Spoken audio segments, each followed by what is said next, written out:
everybody, Alex the Critic here, and it's once again time for me to rip apart a stupid video that I found on the internet. This is Cancerous Commentaries. For those of you wondering why I'm using my drawn avatar instead of appearing on camera, it's because the subject of today's video is so unbelievably brain dead that I'm not going to give it the courtesy of going through the extra effort of showing up on camera. The target of today's commentary is a slideshow commentator by the name of the Ephrommentator. On June 13th, Ephrom uploaded a response to the opening portion of my review of the BoJack Horseman episode Chickens, which itself was uploaded on Christmas Eve 2022.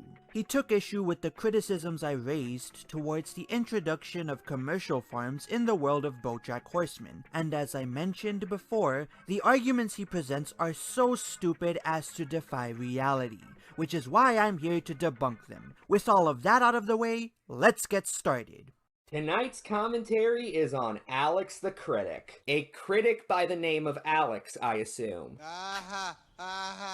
Give me that. Specifically his video on the BoJack Horseman episode, Chickens. Simply titled, "This episode of BoJack Horseman ruins it is world building and it is characters, Alex the Critic." It might seem like a waste of time to bring this up, but I want an example of my humility that I can use in case a future slideshow commentator tries to accuse me of being a brick wall who can't handle criticism. Ephrom pointing out that the form of "it's" I used in the title is incorrect is completely valid, because a quick Google search reveals that when writing the word "it's", you shouldn't add an apostrophe before the S. The word is already possessive, so if you do add that apostrophe, you're saying "it is" instead of "it's". As such, I'm willing to giggle at myself for making such a dumbass mistake and fix the title of my video accordingly. See, I'm perfectly willing to admit when I make mistakes, no matter how minor they are. Just point them out to me and prove that they're mistakes first. That's really all I ask. Fancy level, here we come! Anyway, I'm going to be skipping the first couple of minutes because it's nothing more than him saying he dislikes bad world building, which I think by definition everybody does.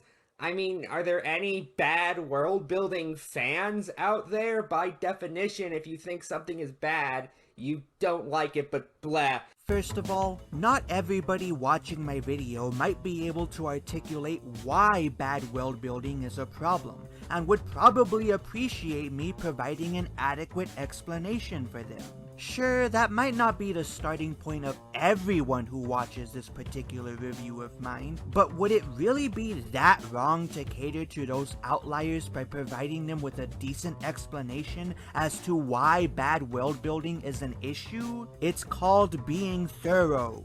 Second of all, that entire segment is meant to be a lead-in to one of my overarching criticisms of the episode I'm reviewing, which is bad world building.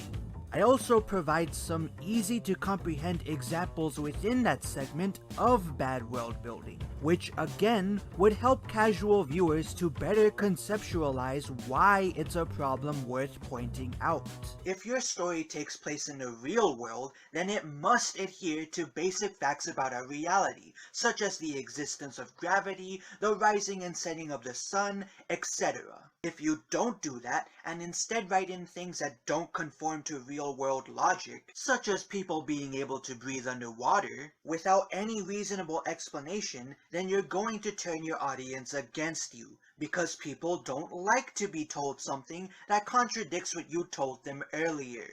Also, I notice you don't criticize me for explaining what BoJack Horseman is. Before giving a basic overview of BoJack Horseman, along with the episode he's reviewing. Even though, by this same logic, you should be asking why I bother explaining what the show is when most of my audience already knows what it is, but I digress. Third of all, this point would only work if, in my review, I said that there were people who are fans of bad world building and that I was explicitly explaining why bad world building is a problem in order to debunk them. But I never did, nor did I imply it. If you think I did either say or imply that, I would like to see evidence of that, but unfortunately, you provide none. And to quote Christopher Hitchens, that which can be asserted without evidence can be dismissed without evidence. Fancy living, here we come! Why the hell do commercial farms even exist in this universe?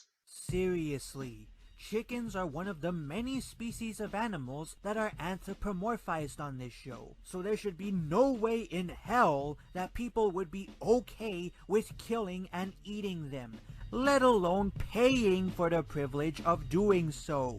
You do know there are people on this planet who are okay with killing and eating other human beings, right? That's what murder and cannibalism are, respectively. The second one still existing in some cultures today, by the way. Ah yes, because not only are the majority of us cannibals and or murderers, but the majority of societies across the globe do not view cannibalism and murder as morally bad things, which is why those acts aren't criminalized anywhere. Like, what the fuck, Ephrom? You must not think very highly of our species if you think the majority of us support these actions. Also, you would have to prove that these examples are of people who are not only okay with killing and eating humans, but do so in a systematic fashion towards an entire subset of their society, and sell the meat of that subset for profit, which I think you would have a very hard time doing. You can even see it on TV.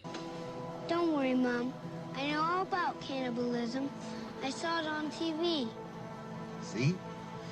It's okay. You saw it on the television. Something being portrayed in our media has no bearing on whether or not that thing is seen as morally acceptable to do by the general populace. Otherwise, everybody would be dressing up in brightly colored spandex in order to fight bank robbers, since superhero films are all the rage nowadays.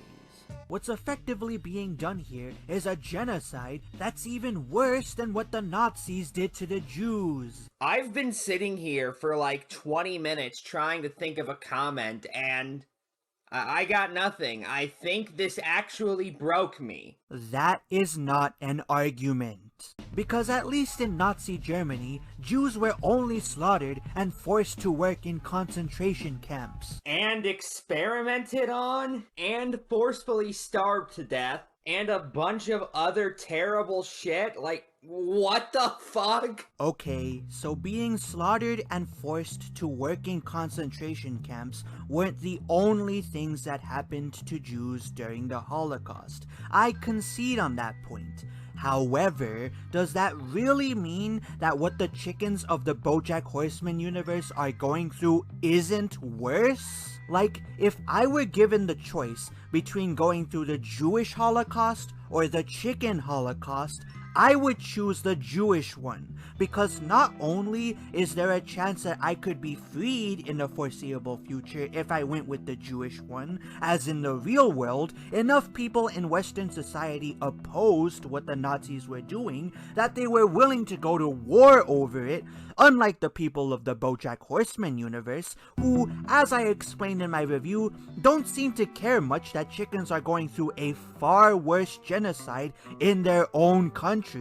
But if I weren't freed and I died in one of those concentration camps, I could at least take comfort in the knowledge that my body won't then be sold as meat to other human beings. Also, the Jews weren't forcefully mentally and physically disabled with medicine as the chickens are.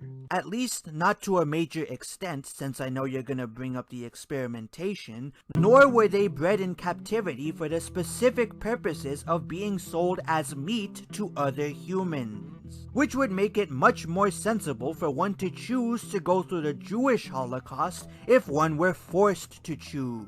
Also, how do you know that the chickens of Gentle Farms aren't also being experimented on? I mean, those drugs that they used to forcefully disable them both mentally and physically didn't just come out of nowhere, dumbass. In BoJack Horseman, however, chickens are being enslaved, drugged, and then killed once they've reached a certain age, only to have their flesh be sold as food for other species of animals to consume. What exactly is worse about that? The fact that you felt the need to ask that question when the answer to it should be fairly obvious even without the explanation I laid out a few moments ago makes me very concerned about how fucked in the head you are. Fancy living, here we come! Wah, wah, wah, wah. So not only do there exist commercial farms whose livestock consists entirely of anthropomorphic chickens that are forcefully disabled both mentally and physically, but one of these farms is run by somebody who's a chicken themselves? Yeah, why is that part inherently absurd to you? You do know this has happened with other human rights atrocities throughout history, right? Going back to the Holocaust example, capos were Jews in concentration camps who worked with the guards and carried out the will of the Nazis. Maybe it's absurd to me because BoJack Horseman doesn't take place in an America run by a totalitarian government that has stripped chickens of their fundamental rights thanks to their society being taught to see those chickens as less than other species of animals. And so by any logical metric, this practice should have been halted a long time ago, since as I explained earlier, most average Joes do not support cannibalism or murder. A good chunk of them also don't support institutionalized oppression either, which is what the treatment of these chickens by Gentle Farms would fall under.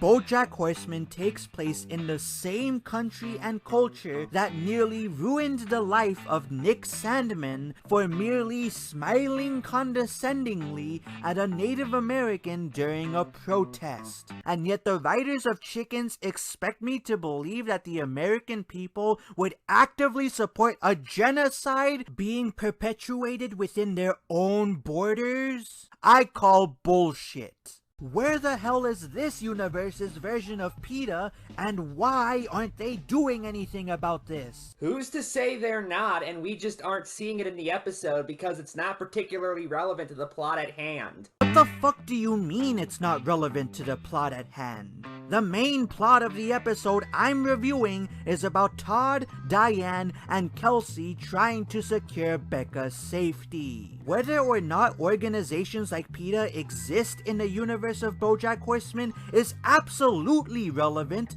because if they do already exist, then that would make the characters dumbasses for never once suggesting that they bring Becca to them, ergo bolstering my criticism that this episode is poorly written, as the plot only works due to 2 out of the 3 protagonists uncharacteristically acting like idiots. If they don't exist, then that would mean the writers failed to properly integrate this element of their show's world into its pre-existing lore, ergo bolstering my other criticism that this episode ruins the show's world building, as the writers don't properly grapple with the moral implications introduced by the addition of commercial farms to the universe of BoJack Horseman. A universe whose animals, as I've established before, are all sapient.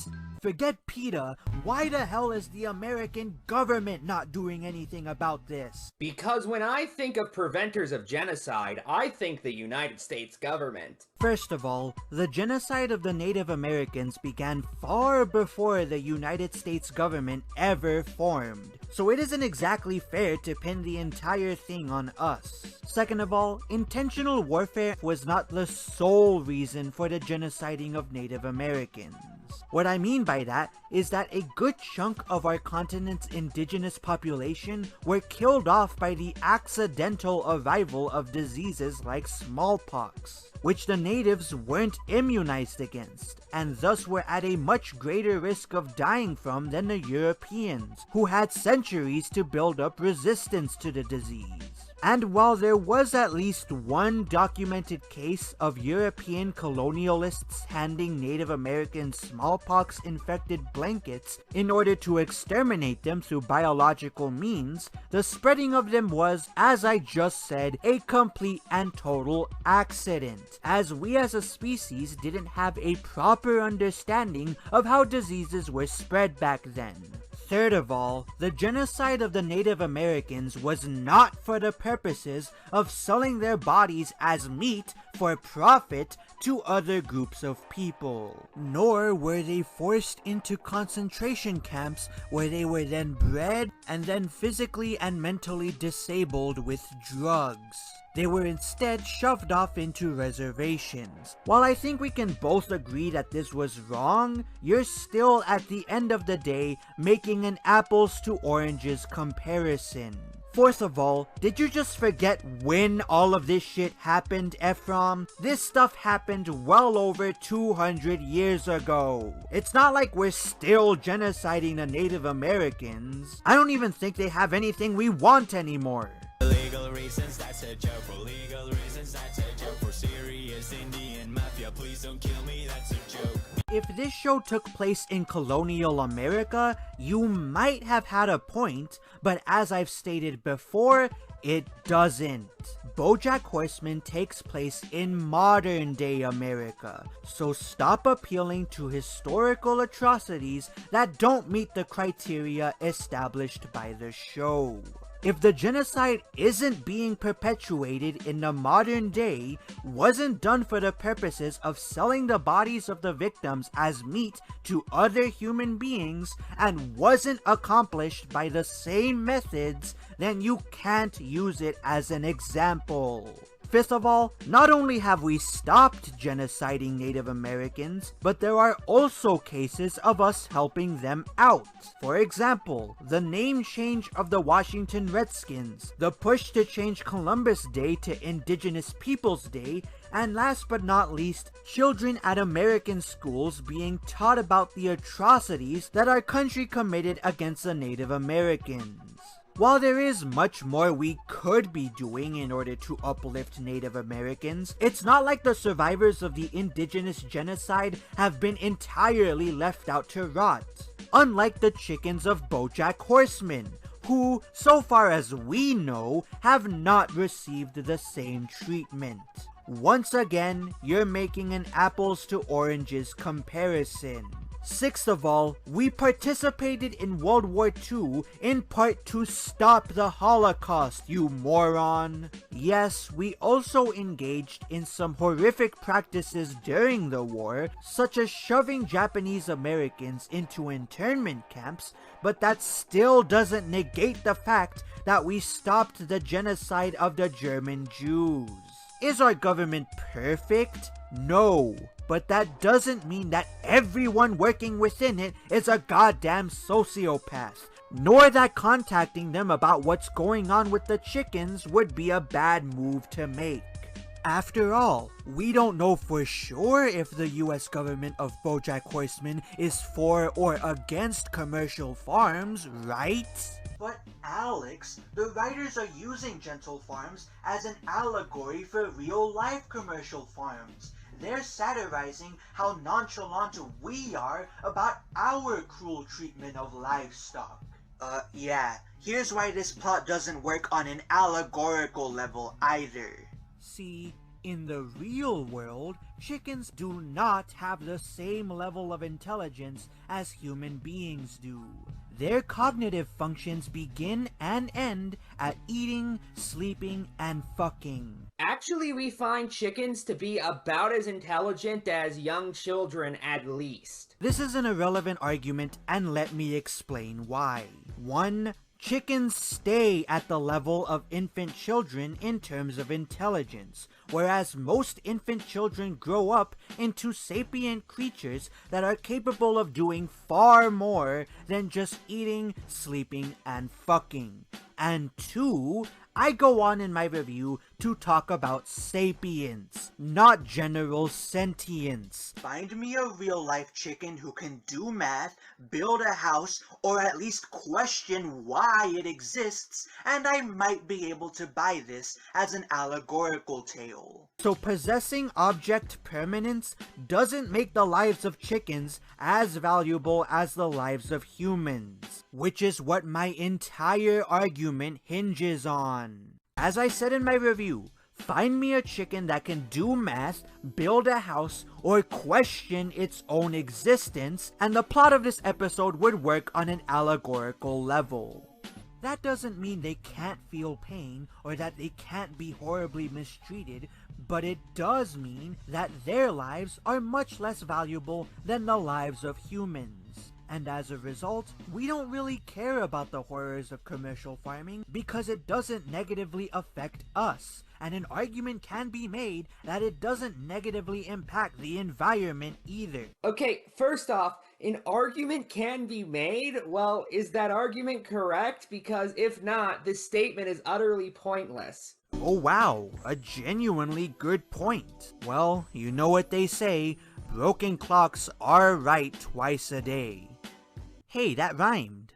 But second off, people do actually care about cruelty towards animals. Even ignoring PETA, the organization you just mentioned earlier in this video, the federal government has taken steps to curb animal cruelty in the past. The Animal Welfare Act of 1966, which was signed into law by President Lyndon Johnson, comes to mind. This is a semantics argument that doesn't defeat my overall point. See, I said we don't really care about the horrors of commercial farming, and as a result, we don't really care about the horrors of commercial farming because it doesn't negatively affect us. But of course, there are groups of people that do. However, the reason this correction doesn't defeat my point is because my argument is built off of the premise that this particular episode of BoJack Horseman doesn't work on an allegorical level either,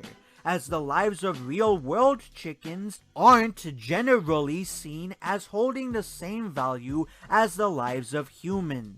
Which is why we haven't banned the practice of commercial farming outright. We may pass laws to regulate it as to ensure that livestock are treated more humanely, but we'll never outright ban it for the simple pragmatic reason of it being the cheapest way to feed the growing human population of the planet Earth. This strengthens my argument that this particular episode of BoJack Horseman destroys the show's world building because the chickens of that universe are as sapient as the other species of animals in said universe. And if that is the case, then nobody in their right mind should support the existence of commercial farms, which would effectively be concentration camps. As we see in the episode, however, nobody seems to mind that commercial farms exist before or after this episode happens.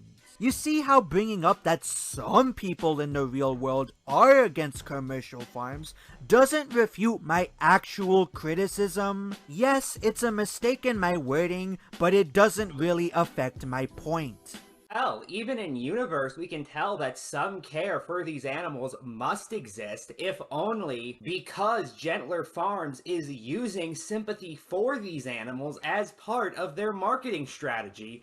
through promoting themselves as less cruel than their competitors. This would be a decent argument if the commercial didn't follow this sympathy-baiting line up with an in-depth explanation of how their product is made, which include practices that would never be permitted by modern-day Western society.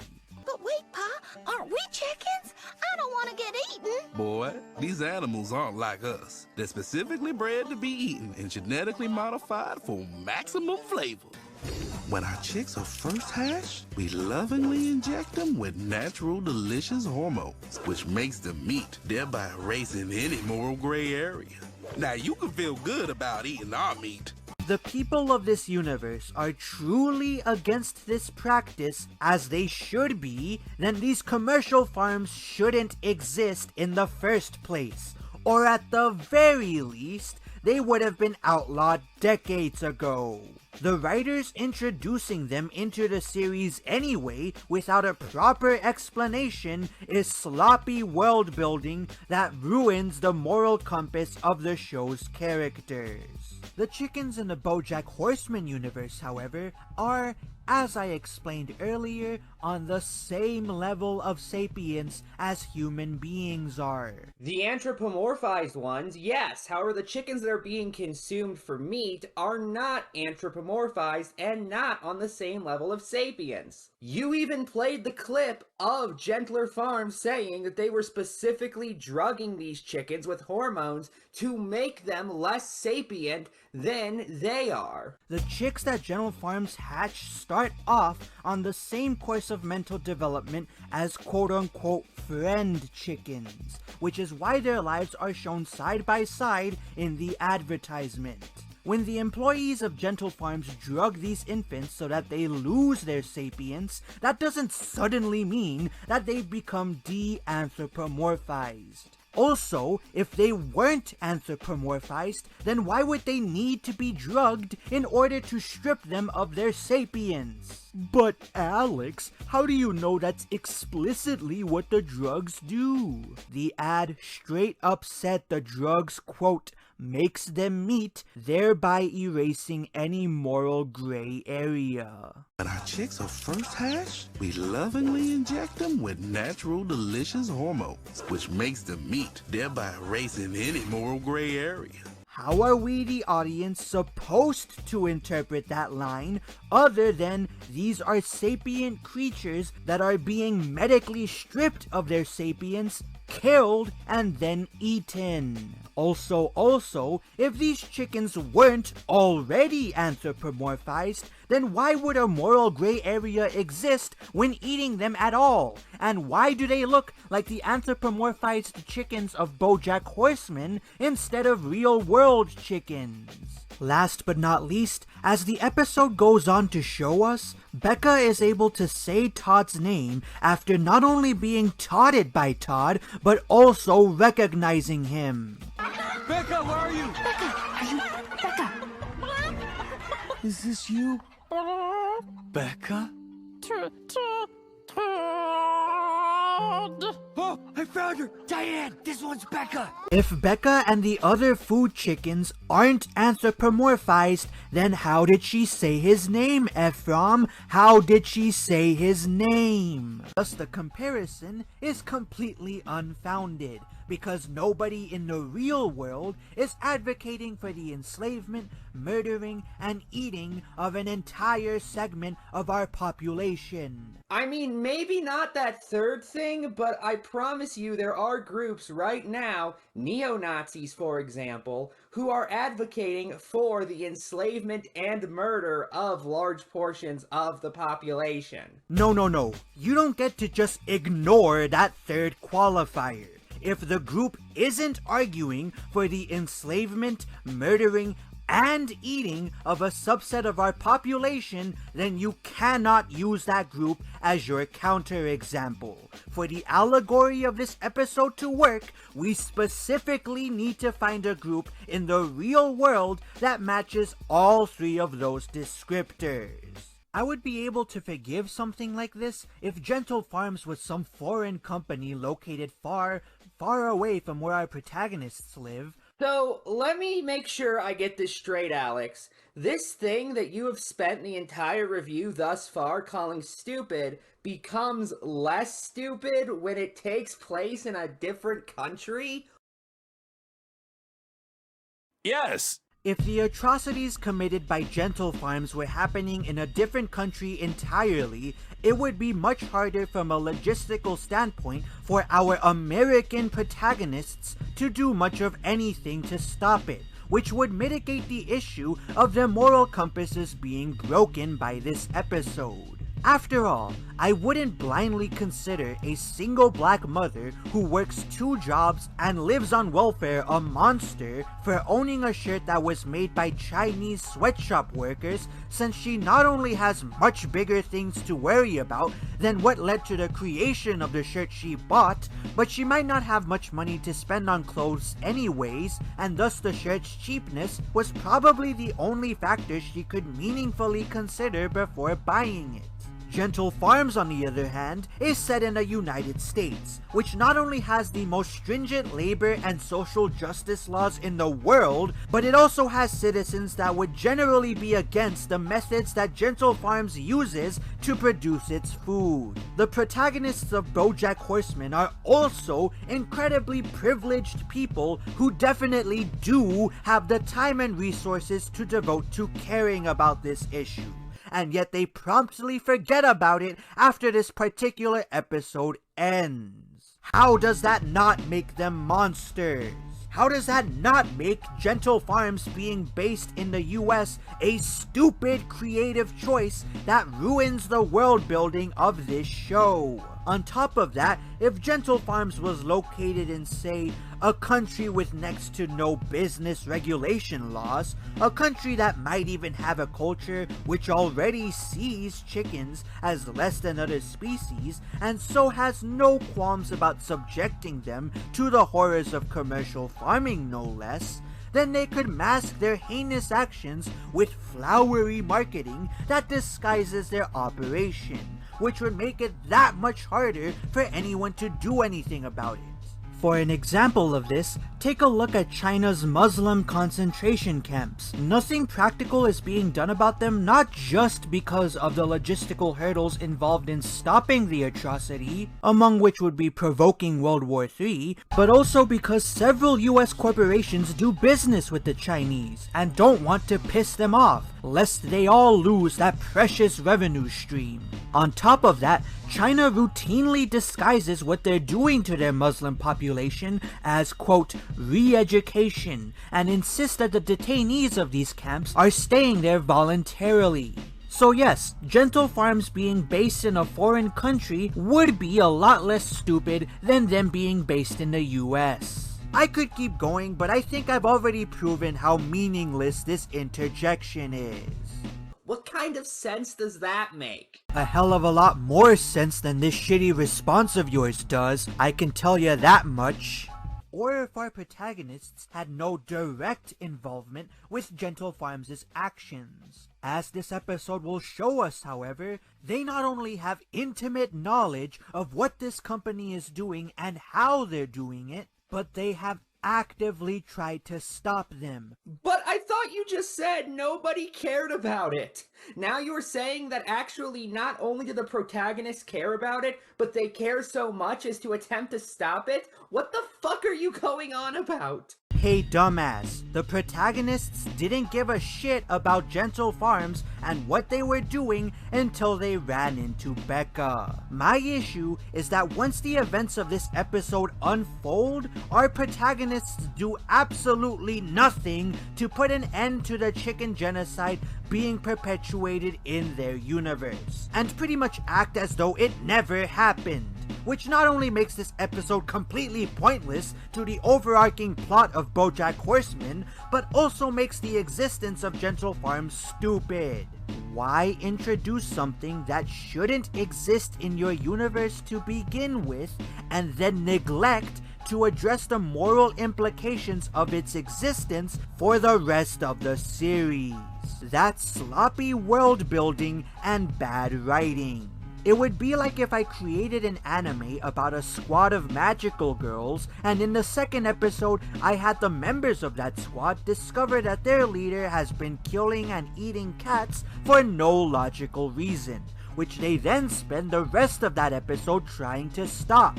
Finally, in the following episode, I have everybody, including the leader himself, forget about the incident and act as though it never happened and was never introduced. Would that not be jarring and stupid, especially if the conceit of the series was that these magical girls attained their powers because they were pure souls who care about the lives of animals and are meant to protect the Earth's wildlife? It would be even more jarring and stupid if, later on in the series, I then had that same leader chastise someone else for mistreating their pet cat.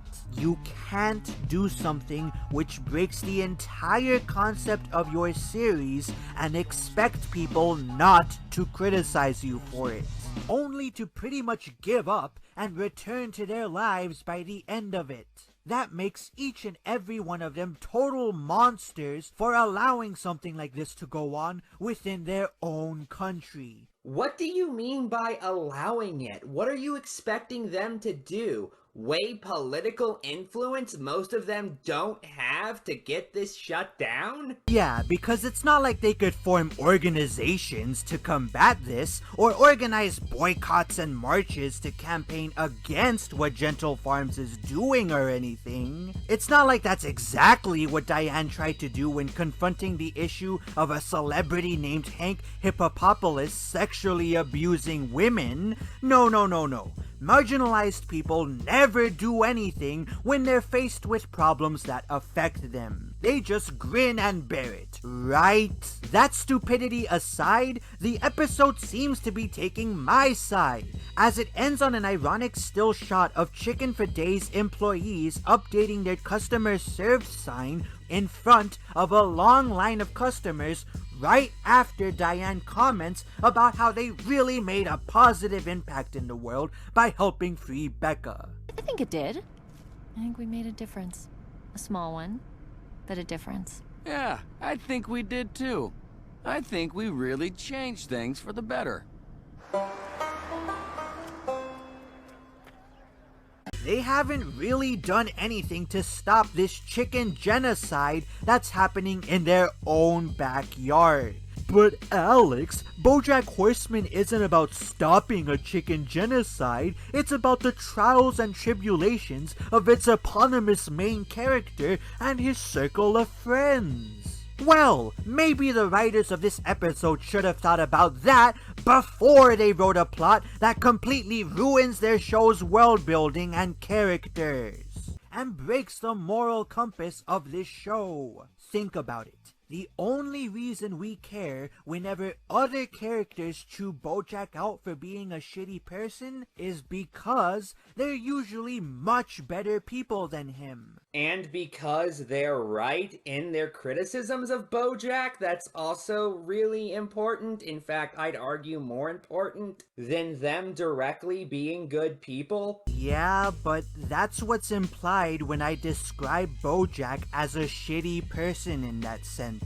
Also, am I the only one who finds it weird your example of somebody who chewed BoJack out is Herb?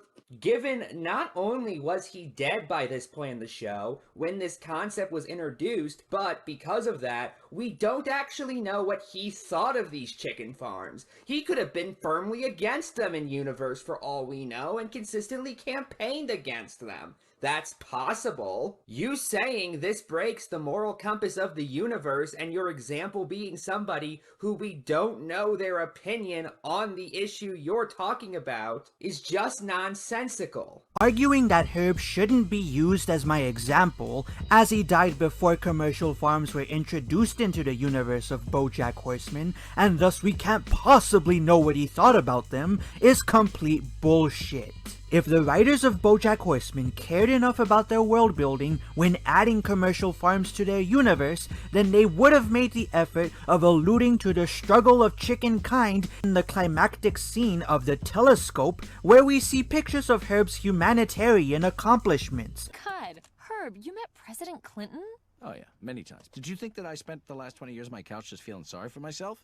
I mean, I did do that, but I also started a charity to bring clean water to millions of children in sub-Saharan Africa. Oh, wow. The fact that they didn't is not a strike against me, but a strike against the writers, who didn't take the time to properly integrate commercial farms into their fictional world of anthropomorphic animals. While an argument could be made that I should have provided proof and examples of the writers failing to do this before citing the climactic scene from the telescope as one of my examples, my point still stands. Herb should have known about them, and the writers should have alluded to the ethical concerns raised by the existence of commercial farms in their universe in both earlier and later episodes if they were going to add them in the universe at all. To make a long point short, sure, it's possible that Herb could have been against commercial farms, but it's also possible that he was either completely fine with their existence or was indifferent about the issue,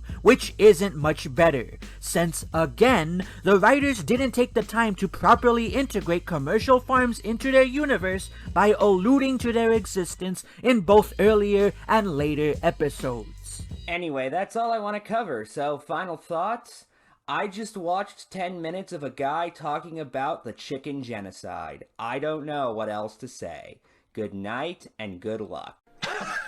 What a waste of time. Now, this would normally be the point where I segued into my own final thoughts on Ephromm's video, but as I was wrapping up the editing of this commentary, a commenter on my last video informed me that a political YouTuber named Communist Creeper also did a response to my BoJack Horseman review. Their video was actually uploaded a day before Ephromm's was, and the commenter suggested that I also respond to it. As a man of the people, I decided to check Communist Creeper's video out in case there was anything worth responding to. As you could probably guess from the length of my commentary, there really wasn't. In fact, most of the points Communist Creeper makes in his response to me are points that Ephromm also makes in his commentary on me. And if you don't believe me, I'll play clips from these two videos back to back. And experimented on, and forcefully starved to death, and a bunch of other terrible shit. Like, what the fuck? Other stuff happened to the people within the concentration camps. Also, it wasn't just Jews, but also things like experimentations happened. So it wasn't just murder and slavery, it was other things as well. Who's to say they're not, and we just aren't seeing it in the episode because it's not particularly relevant to the plot at hand? Maybe they are. We don't know because it's not focused on that part.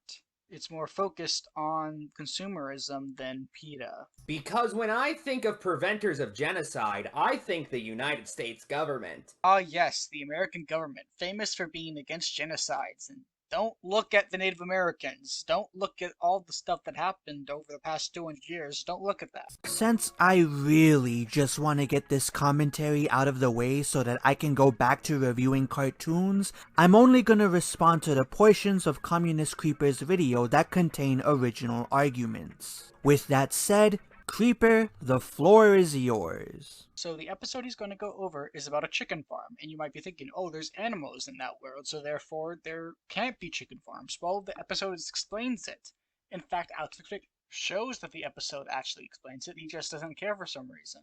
It's not that I don't care, it's that the explanation doesn't make any fucking sense. The principal issue with the story of this episode is presented to us within the first 20 seconds.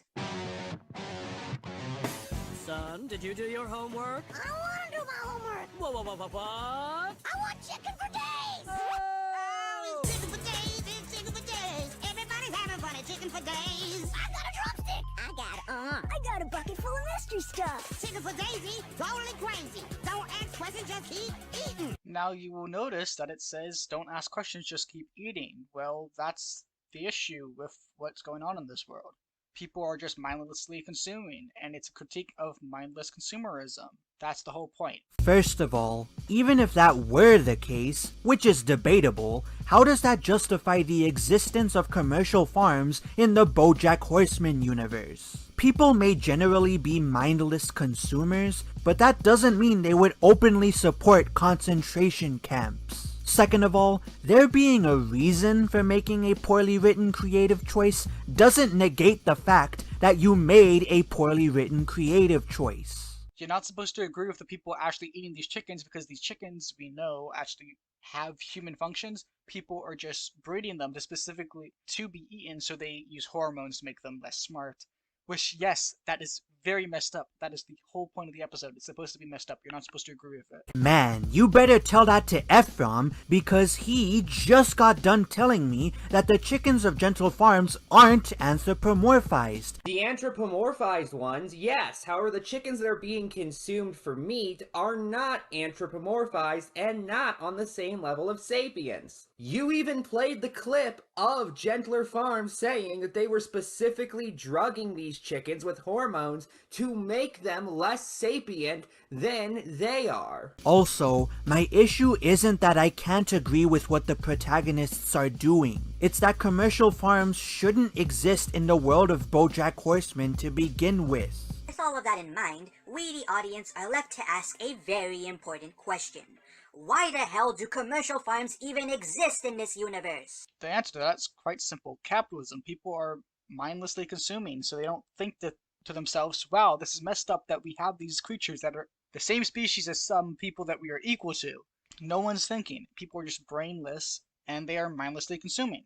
That's literally the whole point of the episode. You're just, like, completely missing the point. Again, even if that was what the point of the episode was, that still doesn't justify adding what are effectively concentration camps to a show that's set in modern-day America. Modern-day Americans are the same people that tried to lock Kyle Rittenhouse up for the rest of his life for rightfully defending himself from violent protesters during the Black Lives Matter riots of 2020, and yet the writers expect me to buy that they'd be okay with a genocide occurring in their own backyard? Again, I call bullshit. In BoJack Horseman, however, chickens are being enslaved, drugged, and then killed once they've reached a certain age, only to have their flesh be sold as food for other species of animals to consume. Once again, yes, it is messed up, and once again, that's the whole point, that it is messed up and people are still just consuming. You can keep telling me that that's what the point of the episode was, but that still doesn't justify the existence of commercial farms in the universe of BoJack Horseman. You think I'm lying? Well, why don't we have the owner of one of these companies explain to us how this whole process works? Over at Chicken for Days, they pump their chickens full of hormones and keep them cooped up in tiny cages. Now, as a chicken, this concerns me. Here at Gentle Farms, we treat our livestock differently. Lush fields, plenty of dignity, and foosball. The chickens here have wonderful lives before we harvest them so you can eat them. But wait, Pa, aren't we chickens? I don't want to get eaten. Boy, these animals aren't like us. They're specifically bred to be eaten and genetically modified for maximum flavor. When our chicks are first hatched, we lovingly inject them with natural, delicious hormones, which makes them meat, thereby erasing any moral gray area. You see why I wanted to rant about this episode, right? No, I don't. I think you just misunderstood the entire point of the episode. Would you please stop telling me that I missed the point? That is not an argument. But Alex, the writers are using Gentle Farms as an allegory for real-life commercial farms. They're satirizing how nonchalant we are about our cruel treatment of livestock. Yeah, here's why this plot doesn't work on an allegorical level either. You see, what the critic probably doesn't understand is that allegories don't actually have to be one-to-one. That's just something that they don't have to be. You don't have to have direct parallels in the real world. They could be a critique of something in the real world without being completely what it is in the real world. First of all, allegories need to have something in common with an element from the real world, or else you've written a bad story. If your allegory is so vague that you can't connect it to anything happening in reality, then whatever message your story may or may not be trying to impart to your audience is going to fall on deaf ears, since at best, you're critiquing the wrong person or societal norm, and at worst, you're critiquing an issue that doesn't even exist in the real world. Second of all, thanks for cutting in before I explain why I don't think that this episode's story works on an allegorical level. That's very epic of you. See, In the real world, chickens do not have the same level of intelligence as human beings do. Their cognitive functions begin and end at eating, sleeping, and fucking. That doesn't mean they can't feel pain or that they can't be horribly mistreated, but it does mean that their lives are much less valuable than the lives of humans. And as a result, we don't really care about the horrors of commercial farming because it doesn't negatively affect us. And an argument can be made that it doesn't negatively impact the environment either. The chickens in the BoJack Horseman universe, however, are, as I explained earlier, on the same level of sapience as human beings are. And thus the comparison is completely unfounded, because nobody in the real world is advocating for the enslavement, murdering, and eating of an entire segment of our population. I mean, there probably are some people.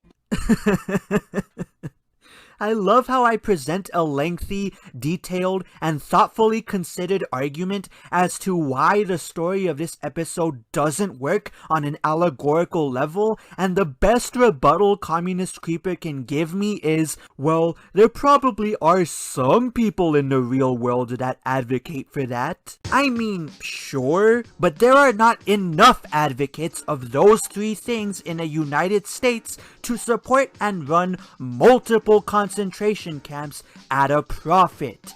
Either address that point or shut up. Also, didn't you just argue that allegories don't have to have a direct parallel with something from the real world? You see, what the critic probably doesn't understand is that allegories don't actually have to be one-to-one. That's just something that they don't have to be. You don't have to have direct parallels in the real world. There could be a critique of something in the real world without being completely what it is in the real world. You can't say something like that and then try to counter my argument by offering an example from the real world that matches the episode's descriptors. It isn't logically consistent. If I can't appeal to direct parallels because allegories don't have to be direct parallels, then you can't appeal to them either. Find me a real-life chicken who can do math, build a house, or at least question why it exists, and I might be able to buy this as an allegorical tale. The chickens that are within BoJack Horseman that are being eaten can't do any of that stuff either because of the hormones they have been given. By your own logic, it should be okay to eat them then. No, it shouldn't, because they had their sapience forcefully taken away from them. I even proved this when I pointed out that Becca learned to say Todd's name. Unless you want to take Ephraim's stance that these chickens weren't anthropomorphized in the first place, which you obviously don't agree with since earlier in this video you conceded that what the Gentle Farms owners were doing to these chickens was fucked up. You're not supposed to agree with the people actually eating these chickens because these chickens, we know, actually have human functions. People are just breeding them to specifically to be eaten, so they use hormones to make them less smart. Which, yes, that is very messed up. That is the whole point of the episode. It's supposed to be messed up. You're not supposed to agree with it. And this argument doesn't work. I would be able to forgive something like this if Gentle Farms was some foreign company located far, far away from where our protagonists live. Oh yes, the superior Western civilization, such as the United States of America, would never have cannibalism. But places like China, they just all are about cannibalism. They just love it over there. Wow, you are such a dishonest piece of shit. I never said anything about Chinese culture being so savage that cannibalism is generally celebrated and practiced in China, unlike our superior Western culture. I was just using China as an example of a foreign country that exists. Or if our protagonists had no direct involvement with Gentle Farms' actions. As this episode will show us, however, they not only have intimate knowledge of what this company is doing and how they're doing it, but they have actively tried to stop them, only to pretty much give up and return to their lives by the end of it. That makes each and every one of them total monsters for allowing something like this to go on within their own country, and breaks the moral compass of this show. Something that everyone knows about the BoJack Horseman show is that literally no one in the show has the correct moral compass. They are all broken people, so it makes sense for them not to do good things. First of all, what do you mean by, quote, not to do good things exactly? Because there's a bit of a difference between kissing someone who's engaged and supporting genocide, my nigga. Even when it came to BoJack's more major offenses, like letting Sarah Lynn die from a drug overdose, he still faces serious consequences for that later on in the series. And yet the chicken genocide that the writers introduced to the universe in season 2 just kind of gets swept under the rug as though it never happened. That is the sloppy world building that my review was critiquing. Second of all, are you serious? Nobody in this show has a correct moral compass? Out of the dozens upon dozens of characters that exist in BoJack Horseman, none of them have a correct moral compass? Not to mention, it's impossible for 5 people to get something done that would have to be done on a government level. Again, I'd like to see some evidence for that claim. BoJack Horseman's not going to save the day of billions of chickens who are being slaughtered. Man, I wish somebody would have told the writers of this shitty episode that, so that I wouldn't have to ask why nobody's doing anything about a genocide being committed within their own borders. Also, BoJack has been willing to advocate for unpopular causes before, ignoring the fact that he freed Becca in this very episode that we're arguing about, even though he really didn't have to. But what about Becca? Took care of that too. Called in my last favor with Drew Barrymore, and she's gonna pay off Chicken for Days to adopt your fine-feathered friend. Does she have a meadow that Becca can frolic around in? You think Drew Barrymore doesn't have a frolicking meadow? That is the dumbest thing I've ever heard. Remember that episode in season 1 where he stole those muffins from that Navy SEAL and then went on a rant on live television about how bad it was that we blindly celebrate our military even if the people within our military aren't exactly the best kind of people? Sure, he was doing it for a selfish reason, but are you really telling me that the writers of this show couldn't find some way to make him care about this issue, if only for his own gain? Again, this ties back to the issue of sloppy world building. If you're gonna introduce something like commercial farms into the universe of BoJack Horseman, you should at least be prepared to properly integrate it into its pre-established lore. You can't just sweep it under the rug and pretend that it never happened because it makes your characters look like unrepentant monsters. That's up to the government to do stuff like that, and the government, as we said before, is extremely corrupt. The government cares about one thing, and that is profit. So if these farms are making profit, they're gonna keep them. But how do you know that's what the government of this universe cares about, huh? Yeah, I can appeal to meaningless hypotheticals too, assholes. Also, governments don't care about profit. They care about keeping society in order. That's why human beings form them, or at least why a majority of human beings believe they need to be formed. If they did care about profit, the United States wouldn't be trillions of dollars in debt. A good businessman would never allow that to happen. Think about it. The only reason we care whenever other characters chew BoJack out for being a shitty person is because they're usually much better people than him, and so their criticisms carry some measure of weight to them. However, if you take that moral high ground away from these characters by having them tolerate a chicken holocaust, I lose whatever respect I had for them. I'm sorry, but these aren't really characters you're supposed to respect. You can like them, but all of the characters within this show are extremely broken. For the last time, I shall ask you this, sir. Where art the evidence for thou claim? And again, there's a bit of a difference between having a violent outburst because your family has been verbally abusing you and supporting genocide. That's pretty much the end of Communist Creeper's video, which means it's time for me to give my final thoughts. Call me naive, but I never thought that this review of mine would get so much pushback from people. I could maybe understand it if the arguments I made within the review were total garbage, but as I've just proven, they weren't. Many of the points that both Ephrom and Communist Creeper made could only work if you were completely ignoring or misconstruing what I was saying. Even the few arguments from them that were valid were just nitpicks that don't really defeat much of anything that I presented within my review, which really makes me suspect that they're just purposefully being intellectually dishonest jackasses. That's especially true of Communist Creeper, whose response, if one could even call it that, was riddled with repetitive arguments and some straight up lies. If ever there were contenders for the worst commentary of 2023, these two videos have to be considered. They're both stupid, convoluted dumpster fires that could only be convincing to those that haven't passed the 5th grade. I'm Alex the Critic, and I'll see you guys next time.